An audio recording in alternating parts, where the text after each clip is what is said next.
evening, judges and guests. We are Team Savvy. I'm Lucinda, the CTO. I'm Addison, the CEO. I'm Helen, the CCO. And today we present you Neo Safety, the easiest way to safeguard yourself and others against crimes. No one will ever want to leave home without it. So before we start, I want to tell you guys a personal story. I was walking home one day and out of nowhere, I saw a bunch of guys yelling and beating someone up. I was completely taken by surprise because I never knew that the same neighborhood I walk every day wasn't safe. I was so concerned about my personal safety that I just ran and didn't even think about calling to get help. Actually, I never really thought about my safety or the safety of others. But after that, I just couldn't stop thinking about what could have happened to that poor boy and what if I just call someone. And Addison is not alone in this situation. The FBI reported that there were over 1 million violent crimes in the U.S. reported in 2014. According to our survey, most people don't even know how safe they are when they're out and about, and they aren't aware of the dangers that they could encounter. Also, most people aren't actively reporting crimes because they don't realize how important it is to the safety of their community. So we came up with a solution, Neo Safety. Our app empowers people to take safety into their own hands by providing a personalized safety rating based on what they have inputted in a profile page and official crime statistics for users to evaluate their current surroundings or a search location. In addition, Neo Safety encourages people to actively participate in community policing by providing an organized list of emergency services contacts and the 4 closest police stations for users to easily seek help and report crimes worldwide, along with an information page to help them determine what is worth reporting and how. Since safety is subjective, our most important upcoming feature is crowdsourcing safety ratings that combine users' perception of locations with the official reported crime data and the rating that we provide. To do this, we're going to allow users to input a rating along with the impressions of locations and to view what others have submitted. In addition to the direct benefit for the user, we believe this data could be used by police stations or for research purposes by other community organizations. Neo Safety's biggest competitor is the lack of perceived need for this type of app. Although people have been living without our safety app, the best solution to this problem has to be a mobile one. All the features in our app, such as safety rating and crime statistics, could not be easily obtained directly without our app. We do have some app competitors, though. It's a dynamic situation, but we're confident that our app is best suited for its purpose, especially in our app's unique architecture that allows us to easily add features to both iOS and Android, our app's ability to scale worldwide, and our official reported crime data. Neo Safety attacks both the upfront and back end of the problem, awareness and community policing, and we're taking a holistic approach by combining perception and official reported data. In all of this, our target audience is really anyone with a smartphone in the cities that we support.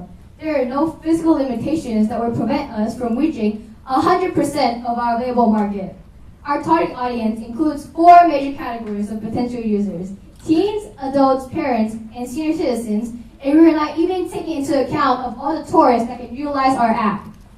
We have established various ways to promote our app, directly and channeled, such as social media, school PTA meetings, and neighborhood watch groups. So, how are you going to make money? Since the goal of Neo Safety is to increase safety, we want to make our app accessible for everyone. Our app is free, but we're generating revenue from banner ads and blocking ads. According to our estimate, our first year revenue is over $180,000 from ads alone. This number will continue to grow as we have more users.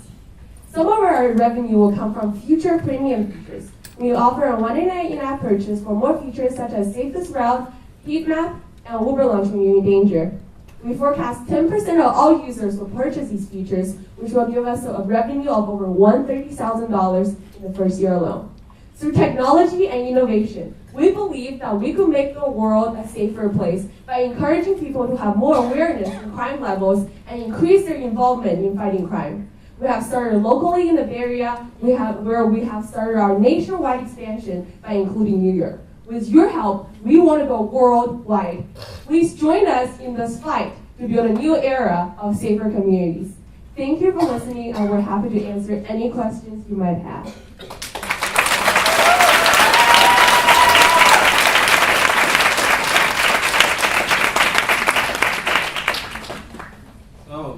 One of the basic rules that people always say is that in dangerous neighborhoods you shouldn't pull out your smartphone.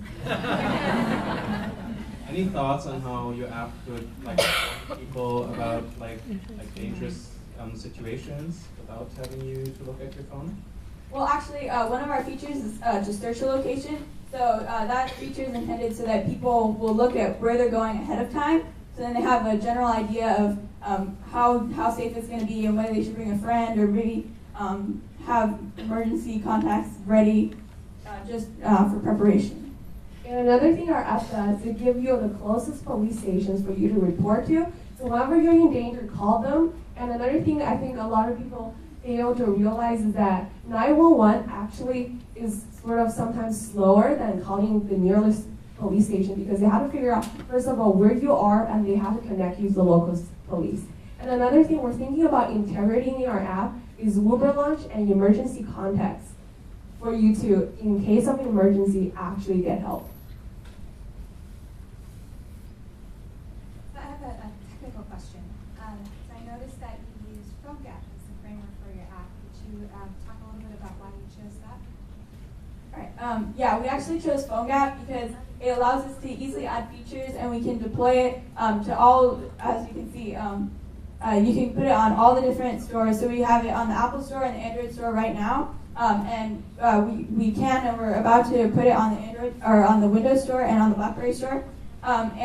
It's just an easier platform. We can do all of our code in HTML, CSS, and JavaScript, and we can have the same code for every platform. And also, we chose PhoneGap because we wanted to challenge ourselves to learn to code more in JavaScript mostly. PhoneGap, I think, really helped us learn a lot about that.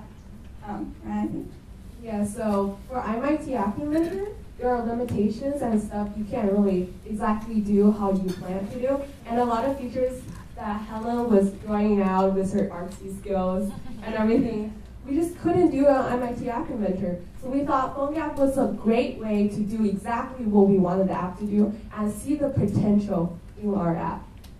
So does that answer your question?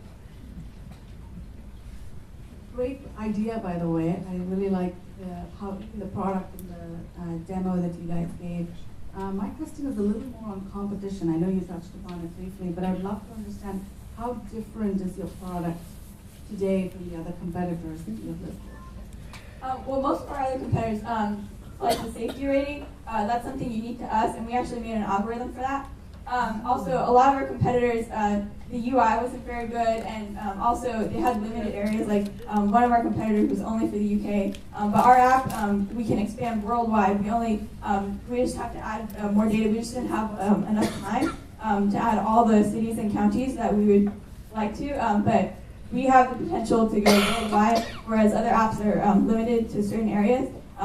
And a lot of their data, some of the apps have crowdsourced data, only crowdsourced data, so it's not really official data. And our data is real-time and official, so they're real crimes that happened in the location that you search for, and it's dependable information. Your data is purely what they've inputted, so it's saved into your phone's local storage. And we're making a request to the UI every time you click on a page. So basically, our app doesn't take a lot of storage, and it's a lot faster.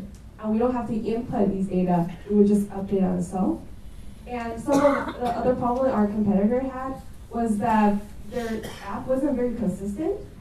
So you will get different things different time you open it. And they have a very, very low user base.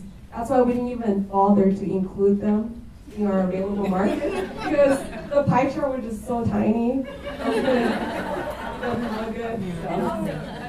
Just to add on to that, it's not really part of this, but someone can use both apps. So a user is not limited to only one safety app. So that's why we said 100% we can reach all of our available market, because there's not really any limitation. There's nothing that would stop someone from being able to use it. We talked about this in person, but you mentioned that you guys use a third-party API to draw upon your data. Tell me a little bit about the process of you guys trying to find data and how you guys landed on that API. Yeah, so we actually went to a hackathon, the Alameda County hackathon that they introduced us to the API, and they wanted us to use this data to help our community. And if you go down the Alameda County website, everything is public, so the hackathon was about utilizing this data to create a sort of mobile application to help our communities. And When we started this with my personal experience, we just thought it would be nice to use that data. And we really studied the API and everything. It worked out really well. So. And also, the hackathon that we did, that really kind of taught us how to use it, and we used that knowledge and we added onto it. So we added more counties and more cities into our app, so we could build upon it. So that really helped us expand our app. All right, great job, Team Savvy.